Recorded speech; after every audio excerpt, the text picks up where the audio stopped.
से मिला और वक्त को बचाया, सोचा नहीं करा जो सही समझ आया, वरना कोई और कर देता करके दिखाया।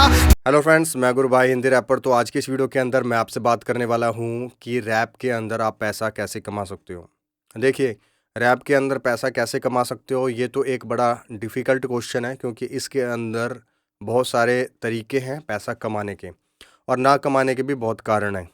देखिए, सबसे पहले अगर आपको इस लाइन के अंदर जाना है ना, तो आप ये चीज़ आप भूल जाना कि आप ये बोलना, मतलब मुँह से ये बात निकालना भूल जाना कि मैं रैपर हूँ, मैं सिर्फ़ पैशन फ़ॉलो करता हूँ, मैं रियलिटी बोलूँगा, मैं ये हूँ, मैं वो हूँ, ये आप भूल जाओ। या जैसे लेजेंड बनना है मेरे को, तो मैं ये चीज़ नहीं फ़ॉलो करूँगा। तो ये चीज़ बोलने से क्या होगा, आपको जो पैसे मिलने भी है ना कहीं पर, वो चीज़ नहीं मिलेंगे, क्योंकि मार्केट में कमर्शियल चीज़ों के ही पैसे मिलते हैं। कमर्शियल का मतलब है कि आप कुछ एनर्जी दिखा सको किसी जगह के ऊपर, यहाँ पे खुशनुमा माहौल बना सको, समझ रहे हो? यहाँ किसी की अटेंशन ले सको, वहाँ पर आपको पैसे अच्छे मिलेंगे। और ये बात मैं इसलिए बोल रहा हूँ कि लेजेंड या इस तरह बनने वाले जो थॉट्स हैं ना माइंड में, वो इसलिए निकालना स्टार्टिंग में, क्योंकि अभी आपको पैसे की ज़रूरत है। और जब आप पॉपुलर हो जाओगे ना, चाहे आप गाली भी दोगे तो भी आप लेजेंड ही हो। ये मार्केट का नियम है, आप इस बात को समझो। आप ये मत सोचो कि यार मैं लेजेंड बनूंगा, या कुछ भी माइंड में ऐसे ऐसे थॉट्स आते हैं, क्योंकि हम जैसों को यार सिखाया ही ऐसे गया है ना। तो आप ये बात समझो कि आपको फ्यूचर की प्लानिंग करनी है। लेजेंड या अमीर गरीब ये सब तो बाद की बात है, ये अपने आप हो जाएगा ये। अब दूसरी जो मेन सोर्स की बात है, आप जैसे सभी बोलते हैं लाइव शोज़, लाइव शोज़ आप कर सकते हो, पर स्टार्टिंग में आपको लाइव शोज़ कोई देगा नहीं। तो इसलिए आपने क्या करना है, कोई ना कोई एक इवेंट मैनेजमेंट वाला बंदा पकड़ना है। जैसे कि मैंने पकड़ा था स्टार्टिंग में, क्योंकि मेरे पास भी पैसे नहीं थे। तो रिकॉर्डिंग के लिए मैं क्या करता था, इवेंट मैनेजमेंट वाला एक बंदा था जिनसे मेरी कॉन्टैक्ट हुआ। उन्होंने मुझे जो ट्रेड फेयर्स होते हैं ना, वहाँ पर मैंने एंकरिंग करी, रोड शोज़ करे, वहाँ पर 400-500 रुपये मुझे मिलते थे। अभी की बात नहीं है, अभी हो गया 8-10 साल पहले की बात है। तो उस वक्त मैं गाने इतने बनाता नहीं था, जस्ट एक टेस्ट था मेरे माइंड में। तो उस वक्त मेरे को पैसों की ज़रूरत थी, रिकॉर्डिंग का मुझे पता नहीं था कैसे होता है, तो पैसे तो चाहिए तभी तो स्टूडियो जाऊँगा। तो इसीलिए फिर वहाँ से मेरे कुछ अर्निंग होनी शुरू हुई। वो अर्निंग भी मेरी ऐसी अर्निंग नहीं थी कि रेगुलर आएगी। ये बात भी आपको ध्यान रखनी है कि म्यूज़िक के अंदर रेगुलर इनकम नहीं होती है।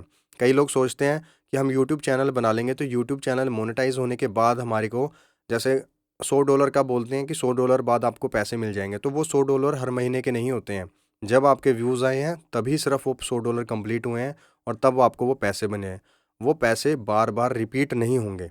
ये बात आपको ध्यान रखनी है। अब इसको मैनेज कैसे करना है वो भी आपको भी बता दूंगा मैं। तो ये एक शोज़ का तरीका है, दूसरा यूट्यूब का तरीका है। जो यूट्यूब है मेरे हिसाब से बेस्ट तरीका है, बेस्ट, ठीक है? वो क्यों बोल रहा हूँ? क्योंकि यूट्यूब पर अगर आप रैप कई बार नहीं भी बनाते हो, तो कई बार आप व्लॉग भी बना दोगे ना, तो भाई कम से कम कुछ पैसे आपको प्रोवाइड करेगा। है तो वो व्लॉग, रैप नहीं है, पर फिर भी आपकी जर्नी से रिलेटेड करके ही आपको प्रोवाइड कर रहा है वो इनकम। तो क्योंकि अब आप देखो, इसमें आप बोल सकते हो कि यार मैं रैप से पैसा कमाना चाहता हूँ। भाई रैप से ही पैसा कमा रहे हो आप भी, पर आप फ़ेम रैप से ले रहे हो, पर काम साइड बाय साइड दूसरे भी कर रहे हो। जैसे कई लोग एक्टर्स हैं, तो एक्टिंग वो कर रहे हैं, पर एक्टिंग के साइड में वो एड्स भी प्रमोट कर रहे हैं। जैसे कोई गेम की ऐड कर रहे हैं, कभी वो किसी साबुन तेल की ऐड कर रहे हैं, टीवी पे आ रहे हैं। तो वो ये भी तो बोल सकते हैं ना कि भाई मैं तो एक्टर हूँ, मैं साबुन तेल की ऐड क्यों करूँ, मुझे क्या मिल रहा है, मैं एक्टर ही रहना चाहता हूँ, मैं लेजेंड हूँ, मैं इन चीज़ों में नहीं जाता। पर भाई वो जा रहे हैं ना, तो ये बात आप समझो कि आपको भी ये चीज़ छोटी-मोटी करनी पड़ेगी, तब आपको अर्निंग मिलेगी। क्योंकि डायरेक्ट म्यूज़िक से अर्निंग किसी को नहीं होती। डायरेक्ट अर्निंग किसी को नहीं होती। अगर आप ये सोचोगे ना डायरेक्ट मेरे को यूट्यूब से, या मान लो मेरे को स्ट्रीम्स से जल्दी पैसा मिले, तो बहुत कम चांस है कि स्ट्रीम्स से डायरेक्ट इनकम और आपको यूट्यूब से डायरेक्ट इनकम जल्दी मिलेगी। ये दोनों जो प्लेटफॉर्म्स है जो आप सुनते आ रहे हो कि रॉयल्टीज़ से हम पैसा कमा रहे हैं, यूट्यूब से पैसा कमा रहे हैं, इनमें पैसा बहुत कम बनता है, और इतना पैसा बनता है ना कि उससे आप महंगी चीज़ें या कोई ऐशो आराम नहीं कर सकते, सिर्फ आपका खर्चा निकलेगा। ये बात आप ध्यान रखो अगर आप इस लाइन में आ रहे हो। अगर आपको महंगी चीज़ें खरीदनी है, बड़े-बड़े स्टूडियोज़ के अंदर जाना है, या आपको अच्छे कपड़े पहनने हैं, अच्छा ट्रैवल करना है, तो आपको स्पॉन्सरशिप लेनी ही पड़ेगी।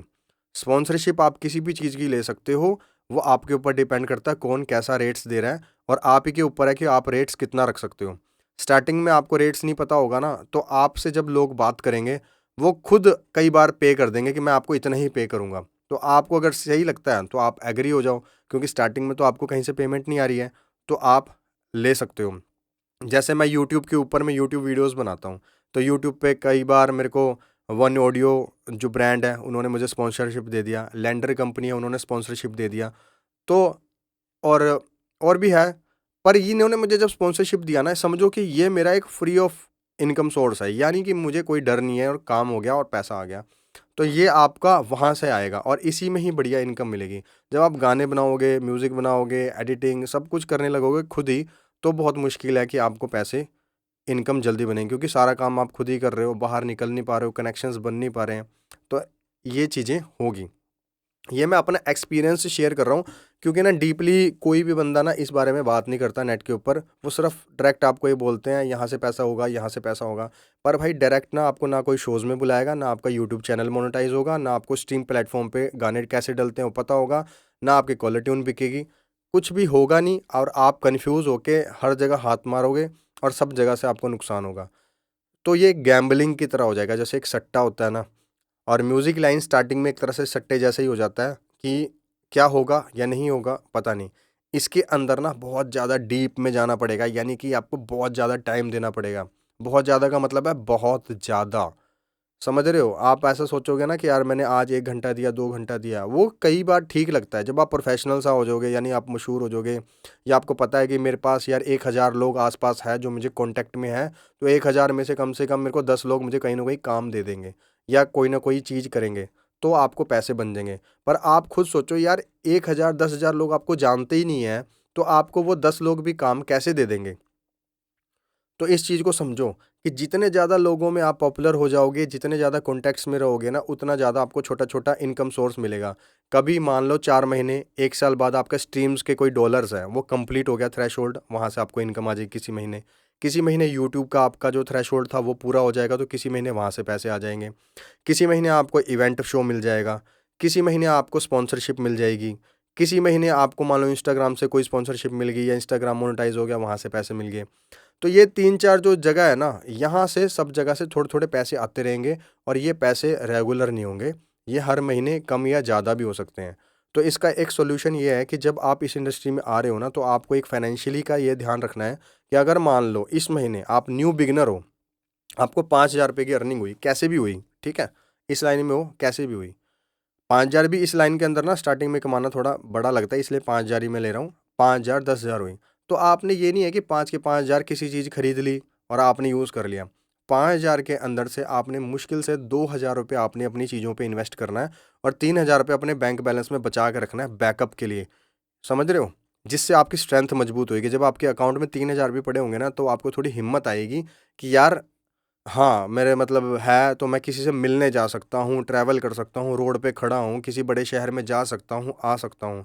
और जब पैसे ही नहीं होंगे तो फिर क्या करोगे? फिर अगर दोबारा से कभी पैसे यूज़ करने पड़े तो 2,000 3,000 में से यूज़ करना। उसके बाद फिर आपको कभी 5,000 2,000 पैसे बनेंगे, तो इसी तरह से कुछ परसेंटेज रखना है, कुछ परसेंटेज यूज़ करना है, कुछ परसेंटेज रखना है, कुछ परसेंटेज यूज़ करना है। इस तरह से आपका बैलेंस बनेगा। वो बैलेंस इसलिए मैं बनवाने को बोल रहा हूँ, क्योंकि इस लाइन के अंदर ना रेगुलर इनकम नहीं होगी। तो अगर मान लो आज आपको 10,000 रुपए की इनकम आई है, तो अगले महीने क्या पता वो खाली जाने वाला है। तो आप ये बात ध्यान रखो कि आपने जो बैकअप बचा के रखना है ना, अगला महीना आपका उसी से चलने वाला है। तो आपने ये पैसों को वहाँ यूज़ करना है। और क्या पता अगले किसी सीज़नल मौके पर आपको इकट्ठे ही 10,000 20,000 50,000 1 लाख भी हो सकता है। तो ये नहीं है कि आपके पास 1 लाख आया तो आपने सोचा कि अब तो मेरा 1 लाख आने लग गया है, अब अगले महीने में 2 लाख कमाऊँगा, 4 लाख कमाऊँगा, ऐसा नहीं होता है। इस लाइन के अंदर ऐसा है कि आज अगर 10 आ रहे हैं तो अगले महीने पक्का नहीं है 10 आएँगे, कम भी हो सकते हैं। कई बार अगले महीने 5 भी आएँगे, कई अब 15 भी आ सकते हैं, कई बार 1 लाख भी आ सकता है, कई बार 10 लाख भी आ सकता है। तो ये चीज़ें होगी। तो इस लाइन के अंदर मैं आपको इसीलिए थोड़ा-सा अलर्ट कर रहा हूँ कि आप लोग ये भी मत सोचना कि यार मुझे लेजेंड बनना है, या माइंड में ऐसा थॉट मत लाना कि मैं पैशन फ़ॉलो करूँगा, पैसा नहीं कमाऊँगा। भाई पैसा कमाना पड़ेगा, तो ही आप सर्वाइव करोगे। आप खुद ही छोटा-सा एग्ज़ाम्पल ले लो यार, आपको मुंबई जाना है, चंडीगढ़ जाना है, ठीक है? आप पैशन तो फ़ॉलो कर रहे हो, तो आप अगर ट्रैवल करोगे, तो मान लो बस में आप किसी तरह लटक-पटक के या ट्रेन में चले गए। पर जब आप किसी अच्छी जगह पे जाओगे, तो किसी बंदे के साथ बैठोगे, खाओगे, पियोगे, आप कैसे मैनेज करोगे इस चीज़ को? आपके पास जेब में नहीं है बजट, तो आप तो खाने का भी नहीं बोल पाओगे ना कि चलो कुछ बैठ के खा लेते हैं। बात समझो, क्योंकि इस लाइन के अंदर ऐसे ही होता है, हर बार ऐसा नहीं होता चलते फिरते बात होगी। थोड़ा बैठ के, खा के, पी के तब बात बनती है कि चलो यार हम थोड़ा रिलेशन बन रहे हैं, तो हमें अच्छा लग रहा है बैठ के। यहाँ से फिर शुरुआत होती है कि हाँ, बहुत अच्छा लगा मिलके, हमने खाया, पिया, टाइम स्पेंड किया। यहाँ से जैसे एक लड़का-लड़की आपस में मिलते हैं, डेट पे जाते हैं ना, ये समझो इस लाइन में ऐसा ही है। किसी से मिलना है, किसी को पटाना है, किसी से अच्छी बात करनी है, तो पहले डेट पे जाना पड़ेगा। उसके बाद आपकी जर्नी शुरू होगी कि हम लोग मिलके कैसे काम कर सकते हैं। तो इस लाइन के अंदर इसीलिए मैं थोड़ा-सा बस वीडियो बना के बता रहा हूँ कि आप लोग अर्निंग सोर्स को बहुत ध्यान से फॉलो करना, और इसमें लाइन में कोई भी घमंड मत करना। इस लाइन में घमंड तो यूं ही शुरू हो जाता है, ठीक है ना? तो अब छोटा-सा मैं रिवीजन दे देता हूँ कि अर्निंग सोर्स कैसे-कैसे है। यूट्यूब पर जब मोनेटाइज होगा तब आप कमा सकते हो। इंस्टाग्राम पे भी मोनेटाइज करके कमा सकते हो। स्ट्रीमिंग प्लेटफॉर्म्स के ऊपर भी डायरेक्ट अर्निंग शुरू हो जाती है किसी भी प्लेटफॉर्म से, डिस्ट्रोकिड, ट्यूनकोर और रूट नोट, बहुत सारी वेबसाइट्स हैं, वहाँ से आप कर सकते हो। थोड़ा बहुत पे करना पड़ेगा, चार्जेस देने पड़ेंगे, पर आपका काम शुरू हो जाएगा। उसके बाद आपको कोई इवेंट मैनेजमेंट से बात करनी पड़ेगी। इवेंट मैनेजमेंट अगर नहीं शो देता है तो छोटे मोटे ट्रेड फेयर्स मिलते हैं, वो तो लगते ही लगते हैं, और उनको चाहिए होता है कोई ना कोई स्टेज के ऊपर एंटरटेनमेंट करे। तो आप उनसे बात कर सकते हो कि सर मैं 2 परफॉर्मेंस 3 परफॉर्मेंस कर दिया करूँगा, फिर आपकी ऑडियंस खिंची आ जाएगी और मैं फिर स्टेज छोड़ के चला जाया करूँगा, या कुछ भी ऐसी चीज़ कर लिया करो। या प्रमोशनल तौर पे किसी कंपनी का प्रमोशन कर सकते हो, टिकट सेल करवा सकते हो, किसी की टी शर्ट सेल करवा सकते हो। इन चीज़ों में से स्पॉन्सरशिप मिल जाएगी, जैसे आपको वहाँ से टी शर्ट्स मिल जाएगी, या आपको ट्रैवल का खर्चा मिलेगा, या आपको टूर पे भेजा जा सकता है। तो ये सारी चीज़ें हेल्प करेगी। और यूट्यूब ये सब चीज़ें तो है ही, मेन मतलब यही सोर्स है। शोज़ वगैरह तो बड़े लेवल पे अगर जाओगे तो मिल ही जाएगा किसी कंपनी के थ्रू, पर शोज़ के लिए भी पॉपुलैरिटी होना बहुत ज़रूरी है। और मैं यहाँ पर उन लोगों की बात वैसे कर ही नहीं रहा जो बहुत लोग पॉपुलर है। यहाँ पे जो मैं बात कर रहा हूँ, जो लोग बहुत ही बिगिनर्स हैं, जो स्टार्टअप्स तरह से कर रहे हैं, तो उनके लिए सिर्फ एक मैं मोटिवेशन दे रहा हूँ कि आप लोग इन चीज़ों का ध्यान रखना, एक्टिव रहोगे, और पैसों को कैसे मैनेज करना वो भी मैंने बता दिया। फिर आप थोड़ा लंबा सर्वाइव कर पाओगे, वरना तो दिक्कत हो सकती है। तो बस वैसे ही मेरे दिमाग में ना थॉट्स आ रहे थे, तो मैंने वीडियो बना दी है। अब पता नहीं मैं कहाँ से शुरू हुआ, कहाँ पे चला गया, मुझे खुद भी याद नहीं है, पर माइंड को थोड़ा रिलैक्स हुआ कि चलो। कई लोगों के कमेंट्स भी थे कि वो लोग यही सोचते हैं कई बार कि मैं कैसे मैनेज कर रहा हूँ। तो मैं अपना क्या बताऊँ, मैं भी इसी तरह से मैनेज कर रहा हूँ। स्टूडियो वर्क कर रहा हूँ, और स्टूडियो वर्क के साथ गाने भी बना रहा हूँ, और म्यूज़िक लाइन से जुड़ा हुआ हूँ, तो मैं भी सर्वाइव कर पा रहा हूँ, और अच्छा चल रहा है। आपके सामने ही है, इधर उधर ट्रैवल भी करते हैं, खा रहे हैं, पी रहे हैं, लोगों से मिल रहे हैं, लाइफ ठीक है पहले से।